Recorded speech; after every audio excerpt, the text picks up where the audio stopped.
Hello there guys, and welcome back to the channel. Now that I have fully done exploring Act 8 Chapter 1, I can put out a nice, brief, concise completion guide. So we're going to go through quest by quest, my recommended paths overall, and then also the best counters for the bosses. So to begin with, we're going to start with 8.11, and that is going to be this weapon exceptional X gene and unarmed heavy attacks. Basically, you can heavy attack the opponent first time, and then your heavy attacks is going to have 600% increase in damage. I personally pretty much just used Domino and finished fights in like 3 heavy attacks without boost, without suicide masteries. But basically any champions that have meaningful effects and meaningful damage on heavy attacks will work here. It's kind of like dealer's choice here. But basically any champion that spams heavy attacks, super easy, super quick completion for the first lane. Additional easy path that I personally found was this Cosmic Grit one, and that is basically the same thing that we do in CAV-EQ every couple of months. When you have several Furies, armor ups, or precisions, you start gaining aptitudes, and those aptitudes oversize and supercharge your Fury buff. So Angela was doing like 60k medium hits and stuff like that. Obviously, you can bring in Odin's pre-fights to give 3 buffs to basically any of the champions. And then you can run through this entire line with like Hercules or CGR or whoever you want. Tons of Cosmic Champions, as long as they gain some Fury buffs. With Odin's pre-fights, they'll absolutely mince through this entire lane. So those are 2 easiest lanes in 8.11. Moving on to the bosses, I personally recommend doing the Hood because it has Caltrops node on, and because of Caltrops, you can supercharge your Ghost, you can supercharge your Omega Red. You can make Cable a horseman and completely cheese this entire fight just by dashing backwards. And there's basically tons of opportunities thanks to the Caltrops node. And other than that, it's pretty much a straightforward Hood. Or you can also do Red Skull because he does have poison vulnerability. And any champion that actively inflicts poisons and does not nullify. So for instance, you can use Diablo without any of the pre-fights, and you're just gonna be laughing. You're gonna be celebrating a very, very easy boss fight with just basically parry heavy, spam level 1, keep stacking those poisons, and happy days. Very easy, very straightforward. You can additionally also use bleeder champions because if you apply bleed whilst the opponent's stunned or other way around, it can be converted into poison. But my recommendation is just stick to the poison champions, and you're going to have quite a good time here as well.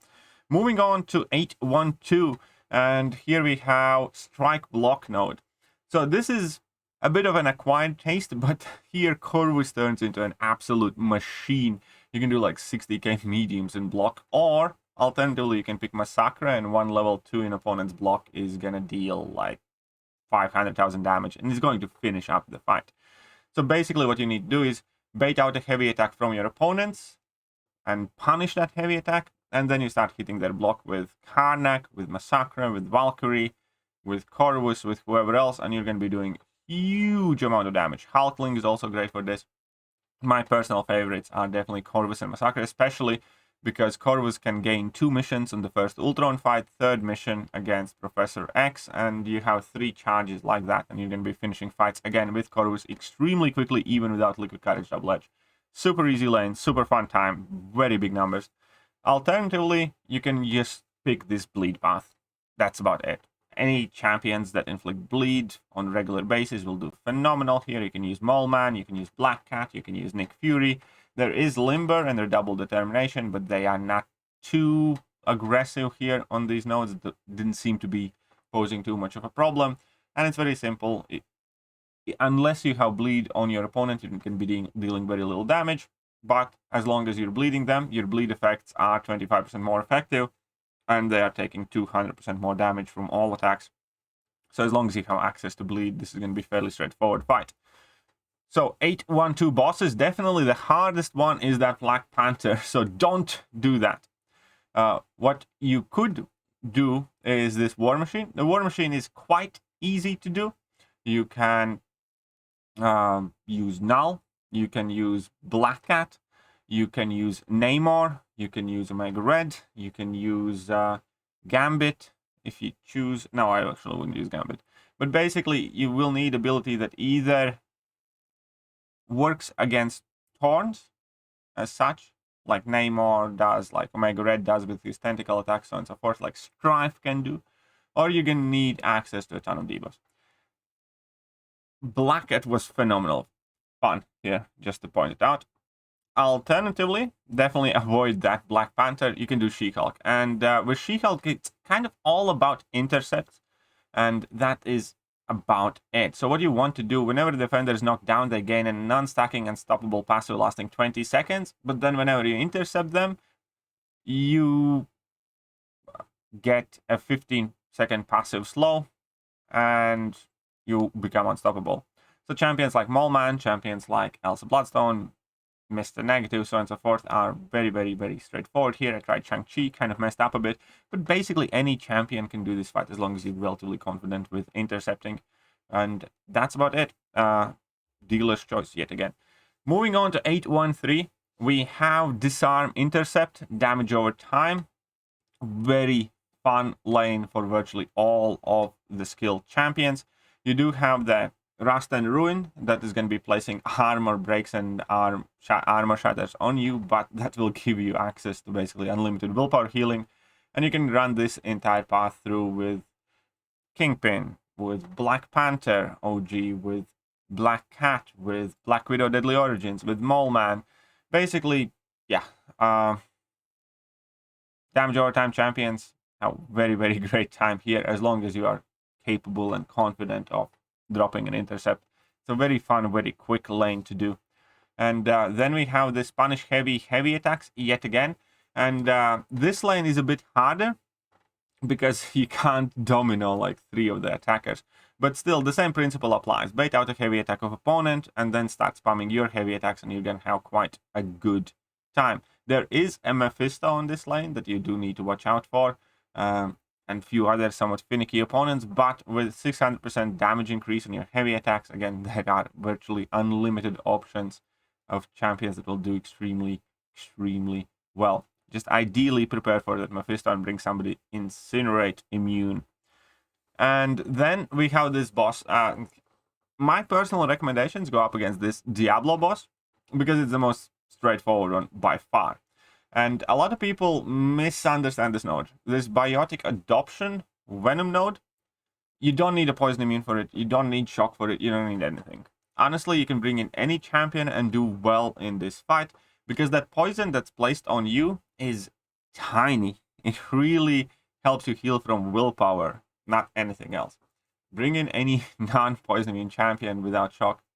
Get that poison in, you're going to see that it means nothing. So the only node then you have to work around is this Riot, where basically opponent's going to start unblockable.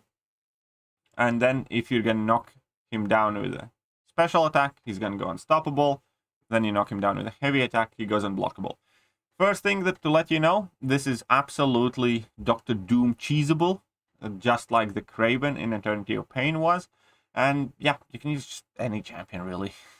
Whatever floats your boat. You can take extra advantage of the consistent poison debuffs being placed on you. Bring in Kingpin, you can bring in Ghost. So many nice possibilities. Keep that in mind. Additionally, there's just basically Mr. Sinister with Vigorous Assault and Arc Overload. So every once in a while he's going to regen. Every once in a while he's going to be unblockable. But, you know, bring in Warlock, bring in Nimrod, bring in Omega Sentinel. Bring in whoever you want, and you're going to absolutely nuke down this Mr. Sinister. Both of these are very, very easy boss fights, in my opinion. Moving on then now to 814, I believe.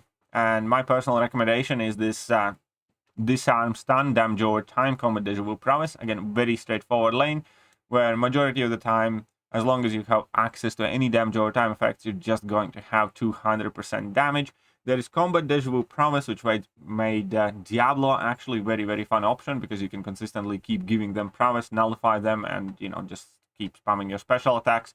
So if you want to benefit from Combat Deja Vu Prowess, you can bring in Mystic Champion specifically that has access to damage over time effect, but you don't have to. You can bring in your Black Widow Deadly Origins and whatever else you please, and yeah, just parry stun them, and you're going to have super huge attack increase. And the next one is this Mystic Curse Arcane Zeal one, where all of the Mystic champions are insane. Because when you have to have a poison debuff on opponent to deal damage, but whenever a Mystic attacker uses a special attack, they place poison on opponent. And on top of that, whenever you nullify buffs, you gain prowesses, so you end up doing insane amounts of damage. There's again that combat deja vu unblockable that you can actually benefit from with your Mystic champions by having a buff to nullify and getting extra power, and it just gets out of loop very, very, very quickly. Man-Thing was insane here. Scarlet Witch Sigil was insane here. Virtually most of the Mystics here are an absolute machines. Very, very easy lanes.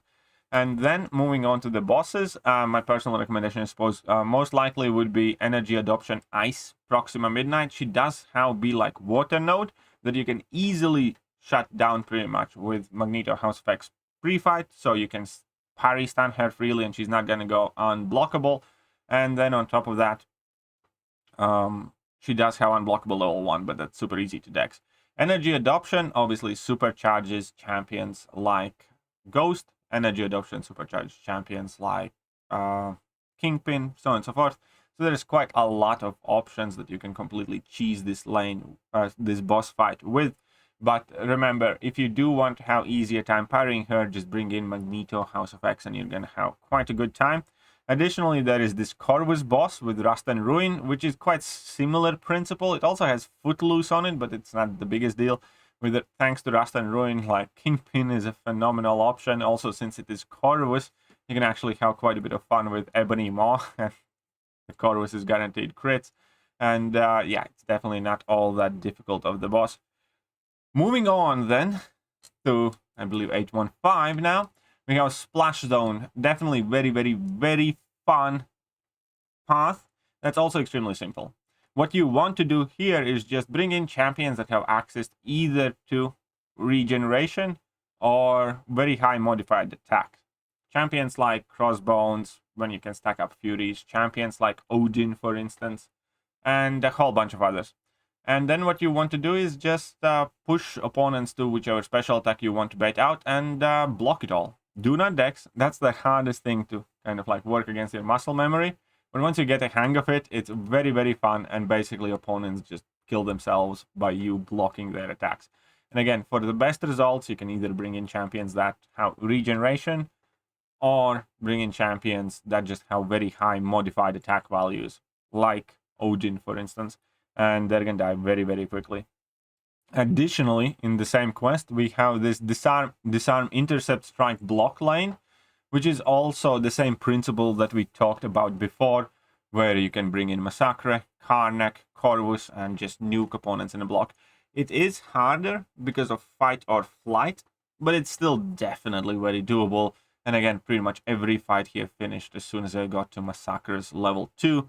And that was more than enough damage to completely nuke down the opponent. So very, very fun path, this one as well. And looking at the bosses, we have this Deadpool Hell's Kitchen with Assault Battery.